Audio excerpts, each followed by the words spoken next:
I'm Tom Rothman of 20th Century Fox. Welcome to Fox Legacy. We're glad to have you with us.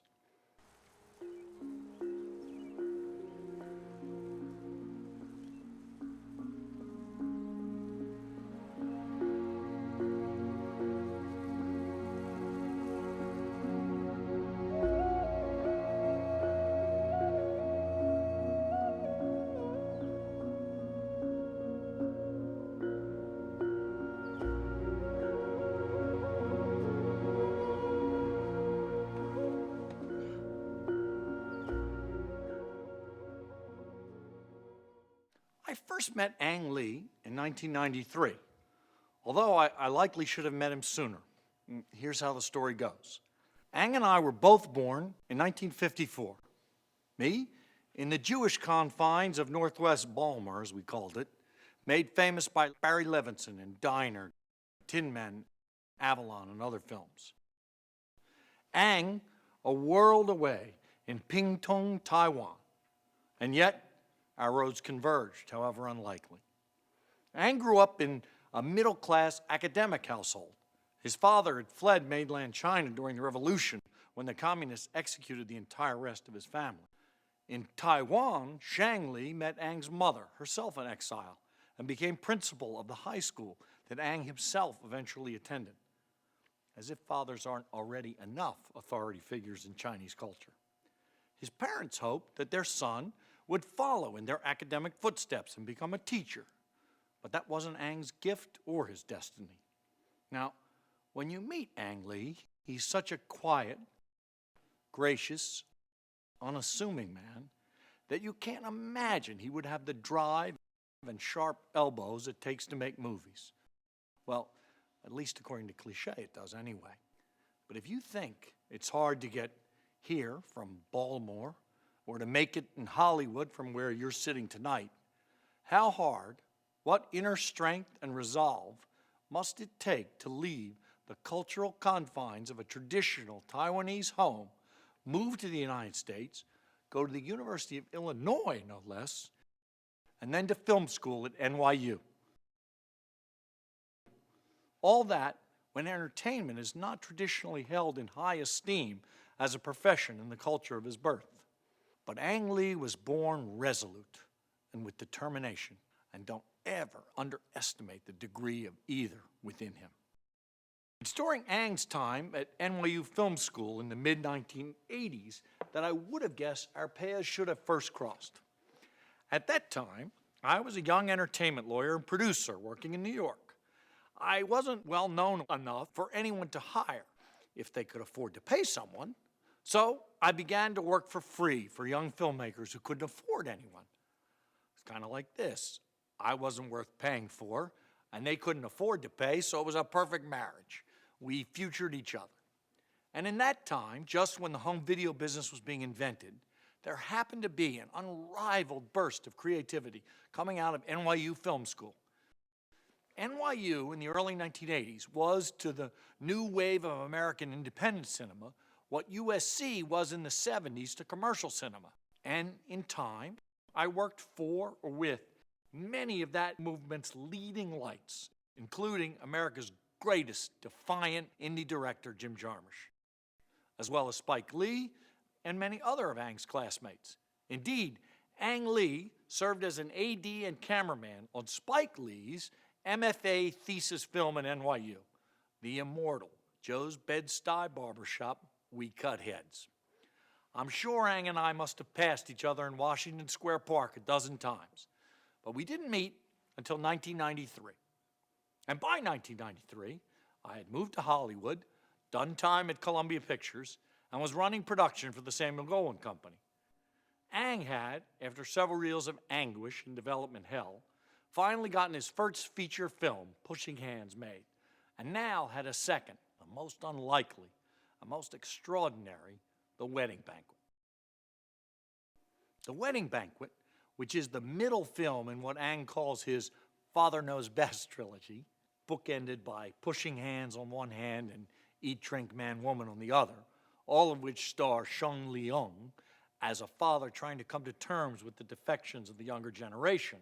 Certainly, that was something Ang himself was trying to come to terms with in his own journey.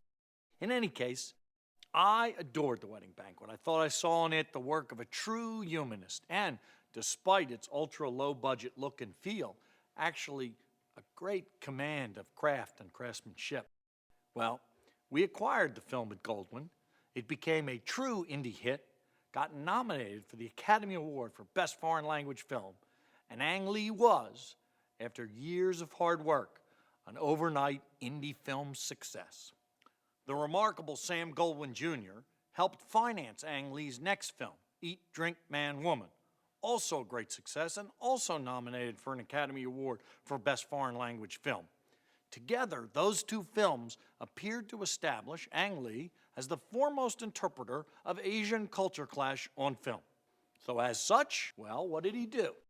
He promptly went and made as his next film a period movie about Victorian England, Jane Austen's Sense and Sensibility. Huh? He did what? Well, that brings us to what I think is the defining and distinguishing characteristic of Ang Lee, the filmmaker. You see, directors, often like actors, get typecast into making certain genres or types of films. That can be because either they enjoy doing such films the most, or those are the movies they're the best at doing, or those are the films that studios will finance them doing because we know they can do it. Few and far between are the Robert Wises of the world, directors who can do drama, comedy, sci-fi, musical, and do them all well because of the depth of their craft. And fewer still are the directors in the modern era, after the death of the studio system, who have that capability and get that chance. Ang Lee is one of the few and the best. Consider his trajectory. No sooner had he finished explaining endlessly to the skeptical press, at least that is until they saw the masterful Sense and Sensibility, which was nominated for 7 Academy Awards, that yes, a Taiwanese-born man who had made only films in Chinese could in fact make a great movie about women in Victorian England. He had no sooner done that than he had to contend with the same questions on yet another zigzag. You see, after Sense and Sensibility, Ang was, in the way of our town, offered every period English drama imaginable. But instead, he chose to push again forward and to make a new kind of film for him. A tragic comedy set in the American suburbs in the swinging and not so swinging 70s, a period of time when Ang was actually in the Taiwanese military, I think. When you watch The Ice Storm and see the level of expert craftsmanship, the quality of work by actors who you know well but will rarely see surpass this level, and the skill with which the restrained emotions nonetheless seep to the surface and into your soul, you will put to lie the old assumption that an artist has to have lived his art. The truth is that some do, but the very best have instead only to understand the world and the characters they want to create, and then have the skill to do that. Throughout the entirety of the miserable 18 holes on topics that are the supposed domain of my department. Yeah? You're boring me. I have a husband. I don't particularly feel the need for another. Tonight, it's the Connecticut of the 70s, of pathetic wife-swapping and miscommunication, of sadness on the shag carpet and desperation in the air. It is at once antithetical to his previous films, Sense and Sensibility. The social code wants to be rational and good, and the characters want to be bad. Whereas in The Ice Storm, the social code wants you to be bad, but actually the characters really prefer to be good. And yet, it's absolutely typical of his work in that it departs radically from anywhere he's been before. Tonight, it's Connecticut, 1973. But on another night, Ang Lee might take you to the pre-war South, the modern West, to the fantastic reaches of ancient China. But wherever Mr. Lee takes you, he does it with command, assurance, and above all else, humanity. He finds something to love in all his characters. In a masterful stroke of cinematic storytelling, the ending of The Ice Storm reprises the first scene in the film, but with a vast amount of new information that makes the viewer see it in a totally different way. Its understated power isn't revealed until we've taken the entire journey with these characters, each with a secret cross to bear that is, incongruously, soothed by being with family, the very people they've each been trying to escape for the whole film. It's that life-affirming, O. Henry-esque twist that initially drew Ang Lee to the story, along with the climactic moments that led up to it. Living up to the expectations of the prior generation is a universal theme and one that Ang experienced firsthand. He believed that if his early feature films hadn't been successful, his relationship with his father might never have improved, that he would never have forgiven him for having given up on a career as an educator.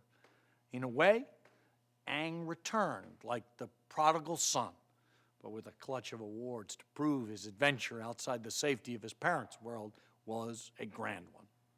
And just maybe, that kind of risk-taking is what makes him the bold, adventurous, and incredibly capable filmmaker we know him to be. And lucky for us at Fox, I said in the intro that Ice Storm was the only film Ang had made for us so far. You see, Ang is right now working to develop a screenplay for Fox based on Yann Martel's international bestseller, The Life of Pi.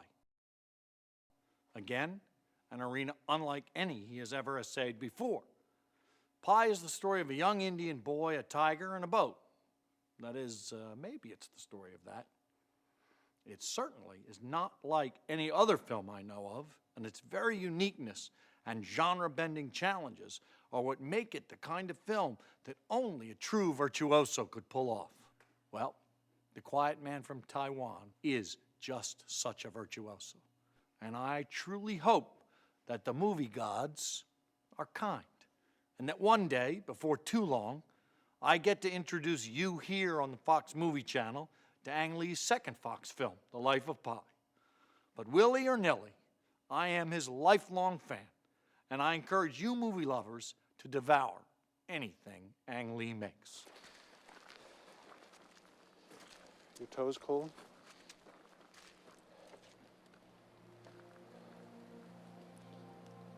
Come on, I'll carry you.